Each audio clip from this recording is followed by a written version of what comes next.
Well, shmai pawb and croeso ac coginio ar y hyd. Hello everyone and welcome to the Happy Cymru Cook Along. My name is Richard and heddiw today we are celebrating Allergy Awareness Week and we're going to be making some gluten and dairy free red velvet muffins, and I promise you these, in the words of my West Walian friend, are absolutely cowin lush. Now then, before we get started today, now that I've just done all of my computer bits, I just quickly need to go and wash my hands, and I will be back with you looking at my imaginary clock in 19 seconds and 31 milliseconds. So bear with me, I'm just quickly going to golchi doila and I will be back.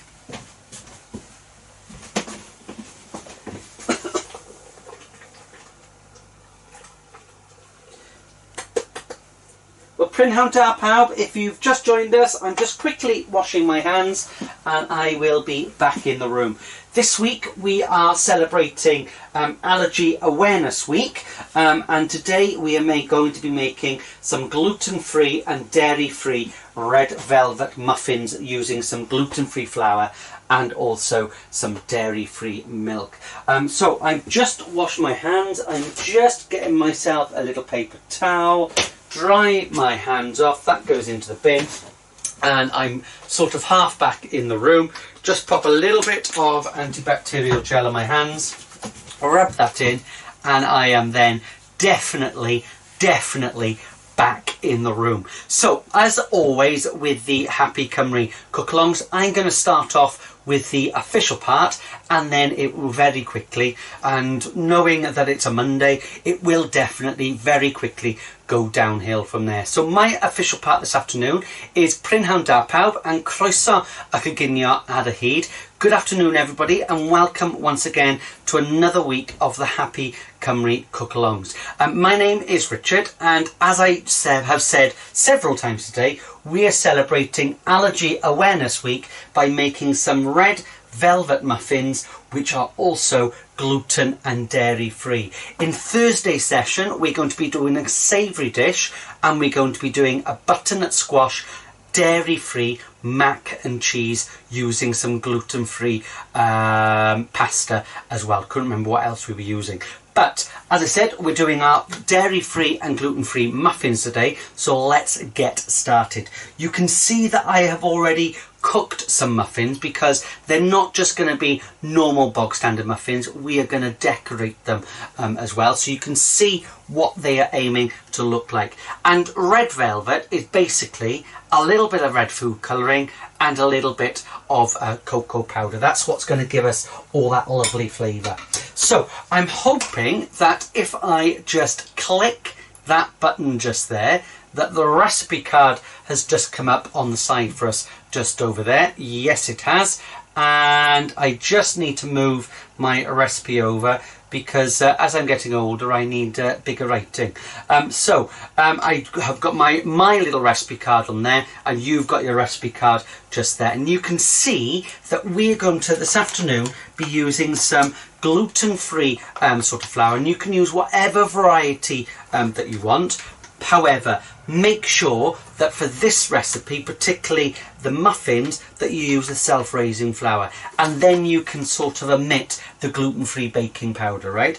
If you're using plain flour, then you would obviously need to be using that gluten-free baking powder, but I tried to find it in the supermarkets today and it was quite difficult to find, whereas you can easily find that self-raising white flour. So what I've got, as it says on there, in my little bowl just there, I've got 125 grams of white gluten-free self-raising flour, and I've got 60 grams of sugar that I've already weighed out. To that, we are then going to be adding some cocoa powder. Whereas if we were making a chocolate muffin, we'd add sort of 20 to 25 grams of it for making a batch of muffins. We're just going to add 2 teaspoons, right? So it just gives you that gentle flavour of a sort of chocolate, but obviously you want it to be lovely and red as well. So I'm literally just going to add 2 little teaspoons in just like that. The last thing, as you know, I always like to try and add some sort of fruit, particularly when we are making a sweet dessert. So I've got, let me just check, I've got 60 grams of frozen berries, and I like using the frozen berries particularly because they break down really easily. So you're not going to have massive pieces of raspberries in there. They will break down and they're really nice, right? So I'm just going to pop all of those in just like that. And then the final thing that we just need to do is just to give that just a gentle little mix. You don't want to break up the raspberries anymore, but we want to make sure that they're all nicely coated. So that's our cynhwysion sych, that's our dry ingredients, and I did all my weighing out on my little weighing scales just there. Now for our cynhwysion gwlyb. So we've got un oe, or 1 egg. We've got 80 mils or 8 dessert spoons of milk, and today I'm using soya milk. And for our cream cheese topping, I've got some free from cream cheese, so it's really dairy free today. And I've got some gluten and dairy free vegetable oil, right? So we've got that just there, and we need 40 mils of that. So I'm just going to grab myself a little dessert spoon, and I need myself a little fork as well. So let me just grab myself a little fork from there. So we're going to start off with our oil first of all, and as you know, I don't particularly like cracking it on the side or cracking it on the side of the bowl or cracking it on the table, right? I much prefer to use the handle of my fork, do one little swoop just like that. Then you can get your fingers in and you're guaranteed not to get any shell sort of anywhere. So I've cracked it up, and let me just pop a little bit more antibacterial gel on my hands. So I can give that just a little whisk, just as so. And then to that, I'm going to add 8 dessert spoons of our milk. And let me just double check, 6 dessert spoons of our olive. Okay, and you can see that all the recipe ingredients are just on there. So bear with me 1 second. I've got 1, 2, 3, 4, 5, 6, 7 and 8, and I was doing it quite quickly, so I'm going to add 1 for luck, right? So I've got that just there, and then I've got another sort of dessert spoon, and I'm going to add 6 oils, right? So 1, 2, 3, 4, 5, 6. So I've got 6 just there. They were slightly fuller, right? So I'm just going to leave all of those bits just like that. So we've got that. Now comes the red velvet part, right? And I've just got some little natural sort of red food colouring just there, right? So I'm going to add 1 teaspoon, and that will give you a lovely intense sort of red sort of colour when we make these little muffins, right? So 1 little teaspoon just goes in like that. Be careful with that now. Try not to get it on anything, because it will stain like nobody's business, right? So I've got it on my hands, but we'll be all right. So I'm just carefully going to give that just a little mix like that, and you can see that's now some sort of red concoction, right? It's absolutely delicious. So, and I love these little muffins. So what I'm going to do with this, I'm just going to make a little well in the centre of my dry ingredients just there. And we need to now work quite quickly. So before I do that, I'm just going to add my little red sort of pastry cases. Not pastry cases, are they? They're muffin cases, which we're just going to pop just into there, and this will make approximately 6 sort of muffins, right? So I've got my little well in the centre.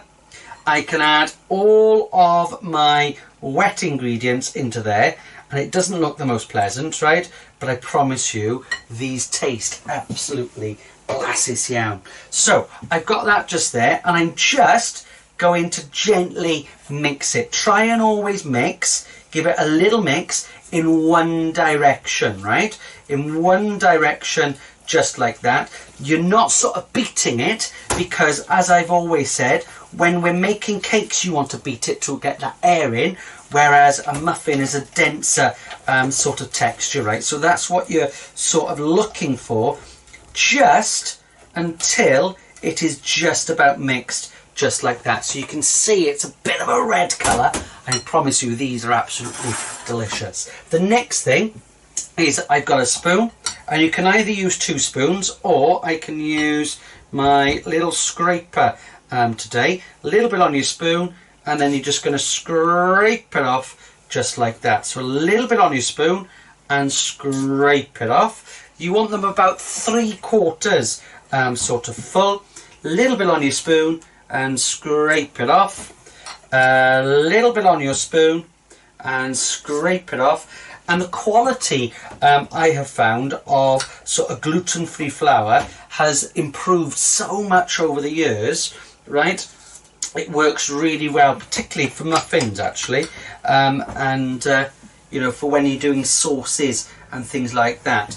So I'm just going to share the last bits out just like that. I'm not going to waste any of this lovely sort of mixture.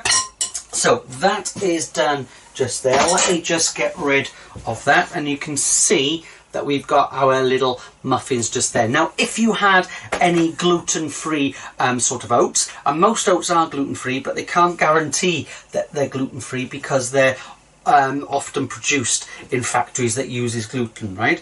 But you can get proper gluten-free oats. I'd be sprinkling over a few extra on top, but I'm obviously not today. So what we have got is I'm going to bake this in a preheated oven, 180 degrees, and they take between 25 to 26-ish sort of minutes. Depends how fast your oven is. This is conventional oven. If you've got a fan oven, it'll be a little bit quicker, as we know. So when they come out, they'll be well risen, and what you then want to do is just as soon as they come out, allow them to cool in their sort of container for about 5 or 10 minutes, just to allow them to sort of rest and create the final shape, right? Then you can pull them out and allow them to cool. Now I've allowed these to cool for at least half an hour, which means I'm now ready to finish them off, right? So what I've got is I've got a little chopping board just here, and he's been in the sort of dishwasher, and he's a bit deformed, right? So that's why I'm sort of stretching it round. So what we're going to do is we're going to make a little cream cheese sort of topping to go in it. But literally all that we're going to do first of all is I'm going to do 4 of these for now. I'm just going to take the tops off just like that, right? And that our filling is going to go in the center just like that. And I promise you, when you put the hats back on, they are absolutely blasted down. So you can see that I'm just going around the top just like that, and I find this is the easiest way of doing these little muffins, and they look really, really lovely and effective as well. So let me just take those 4 off just like that, so you can see I've got 4 little dimples, I suppose you could call them, just in like that, right? So we've got that just there. Now I'm just going to go behind the recipe card, because I've got the other bits in the fridge for you. So bear with me. I've got my little cream cheese dressing coming back up now, and I am hopefully back in the room. And for our little cream cheese sort of topping, what I've got is, as I mentioned earlier, I'm using some free from or cream cheese alternatives. So you can see this is one from the big supermarkets. It's gluten free, it's wheat free, it's milk free, it's everything free, right? But it's actually quite a good sort of cream cheese to be using. And you can see I've just transferred it just into there to keep it nice and cold, right? So all that we're going to do is we're going to make this vanilla sort of flavouring. So I've got some vegan, sort of dairy free, gluten free, everything free sort of vanilla flavouring just there. So I'm going to add a little bit of that, And I'm also going to add just a little bit of that naughty icing sugar, right? So I'm just going to sprinkle that on just like that. And then I might have chosen the smallest container to mix all of this up, right? So bear with me just 1 second. I'm not going to look at the screen because I'm trying to be as tidy as possible. There we go. Right, so I have got that just there like that. And as long as the sugar police aren't watching, I'm just going to add one more spoonful just into there because I didn't realise I was making this much. So we have got all of that just there. So that is my dairy-free, sort of gluten-free, sort of cream cheesy sort of topping. So all that we're going to do is I'm going to pop a little bit on my spoon just like that, and I'm going to get that out just as so, and I can pop just a spoonful into each of these, right? So you want a good spoonful just like that because it makes it really, really delicious, right? So that goes on, and this is a really good alternative to something like making a buttercream, which is obviously using some butter or margarine and is quite high in fat. So this is lower in fat and is just as tasty. Then you're just going to pop on your little tops just like that, however you want to do it. I like to do it at a slight angle, just as so. And then the final thing that I have got, and you really have to make sure that the sugar police aren't watching us, I've just got a little sieve just here. I'm going to pop on just a little tiny amount of icing sugar just on top, the smallest amount, and I've got a little tray just there. I can pop in 2, 3, 4, and you can see that we have got our delicious little gluten and dairy free little red velvet muffins just there, and I promise you these are absolutely blasses yum. Well, I hope that you have enjoyed today's quick cook along to celebrate Allergy Awareness Week. As I said right at the start of today's session, I am back on Thursday and we are going to be doing a butternut squash sort of mac and cheese, which I promise you is absolutely delicious as well. So I hope that you have enjoyed. The recipe cards are available on the Facebook page as well as our website. I will see you on Thursday. Enjoy the rest of your evening, and diolch yn fawr, coginio hapus.